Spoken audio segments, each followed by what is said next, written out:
Medrin Chomjisha niwe yakwatwa polisi ya Shema Central Station Kabohe ati nuko kwikiriza ngo omwijukuru Henrik abaho w'emyaka 9 omweja hari Nyakashambya Primary School amwibire mutware 2 ati nuko kumutere nkono zo mutwe eziresire yajo mnonge shagama akafa umfuntu ashanga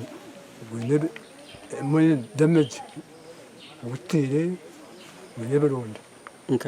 aposi ko jaba gureba kaka bashanga gutire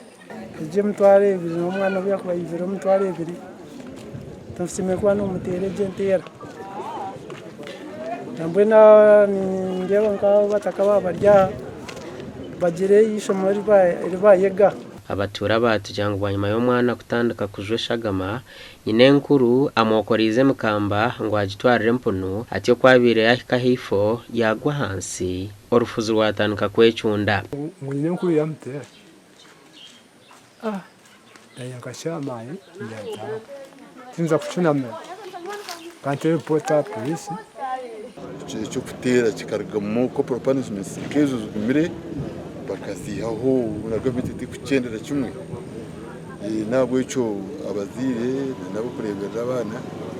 mubareberere nk'abazire kandi nk'abana abazire no basa ku